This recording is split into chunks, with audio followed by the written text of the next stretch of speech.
আলহামদুলিল্লাহ আলহামদুলিল্লাহ আলহামদুলিল্লাহ আজকে আমরা বাবুইফাকে রোজা রাখিলাইছন জীবনে প্রথমবার রোজা রাখছেন আলহামদুলিল্লাহ কোনো কষ্ট নাই কোনো ক্লান্তি নাই কোনো আনতি নাই খুব বেশি খুশি এবং খুব বেশি এক্সাইটেড তাই লগে আমি এবং আমরা ফ্যামিলির প্রত্যেকটা মানুষ আজকে খুব বেশি খুশি আজকের দিনটা আমার কাছে স্মরণীয় হইয়া থাকবো আমার মেয়ে জীবনে প্রথমবার রোজা রাখছেন ছোটবেলার রোজা রাখার অনুভূতিটা অন্যরকম ছোটবেলার রোজা লইয়া আমারও একটা গল্প আছে অন্য একদিন আপনারা লগে শেয়ার করবো ইনশাল্লাহ আসসালামু আলাইকুম হ্যালো এভরিওয়ান কিতা অবস্থা সবর আশা করি ভালো আছেন আমি আল্লাহর রহমতে ভালো আছি আজকে আমার মেয়ে জীবনের পয়লা রোজা রাখছেন আজকে আমরা খুব খুশির একটা দিন আলহামদুলিল্লাহ তো আজকে যেহেতু খুবই গুরুত্বপূর্ণ একটা দিন এবং স্পেশাল একটা দিন আমার লাগি আমি আমার মেয়ের লাগে কিতা ইফতার রেডি করলাম আপনারা লগে শেয়ার করবো আশা করি ভিডিও শেষ পর্যন্ত আমার সাথে থাকবা তো ভিডিওটা শুরু করা যাক প্রথমে ওয়েলকাম জানাই আর সবরে আমার পেজও এবং নতুন একটা ব্লগও যদি আমার পেজও নতুন হইয়া তখন অবশ্যই পেজও একটা ফলো দিয়া ভিডিওটা দেখা শুরু করবা আমার মেয়ে যেহেতু রোজা রাখছেন আজকে তো তানোর লাগি বোনা খিচুড়ি রান্দার লাগি চাউল ডাল দইয়া রাখছি সাথে কিছু সবজি খাটিয়া রাখছি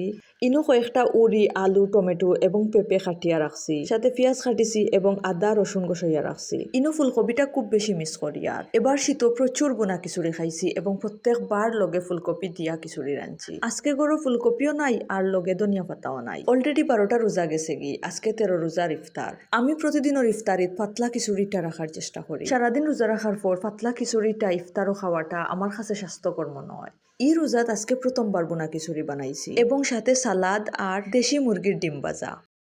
পড়া শেষ নি বাবা মাশাআল্লাহ পড়াও শেষ আর আজকে আমার মেয়ে রোজা সবে দোয়া করবা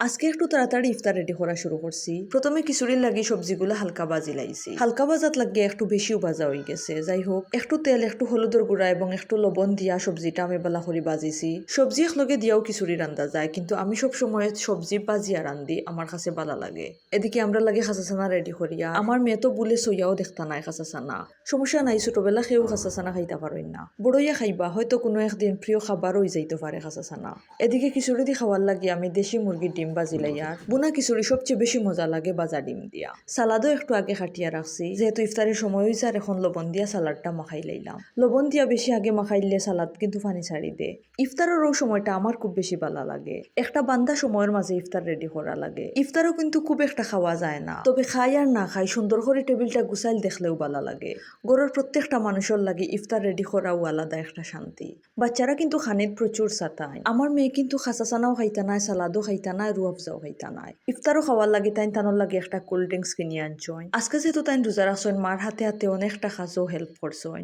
এদিকে ইফতারও লাগে আমার টেবিল গুছানি শেষ মেয়েরে কইলাম সারাদিন রোজা রাখছো এখন একটু দোয়া দরুদ ফরিলাও কারণ ইফতারের আগ মুহূর্ত দোয়া কবুল হওয়ার সময় মহান আল্লাহ তাআলা যেন আমরা সবর ইফতারের আগ মুহূর্তের দোয়া কবুল করেন আমিন এদিকে আপুয়ে দোয়া করার আর ছোট বইনে চাইয়া চাইয়া দেখরা প্লিজ আমার বাবুন দিকে সবে মাশাআল্লাহ হইবা যাই হোক এদিকে ইফতারের সময় হয়ে গেছে খেজুর দিয়া ইফতার শুরু করে লাইলাম ভিডিওটা কেমন লাগলো অবশ্যই কমেন্ট করে জানাইবা যদি ভালো লাগে অবশ্যই লাইক কমেন্ট শেয়ার দিয়ে আমার পাশে থাকবা আজকেও পর্যন্ত দেখা হইব নেক্সট ভিডিওতে সেই পর্যন্ত সব ভালো থাকবা সুস্থ থাকবা নিজের যত্ন নিবা আল্লাহ হাফিজ।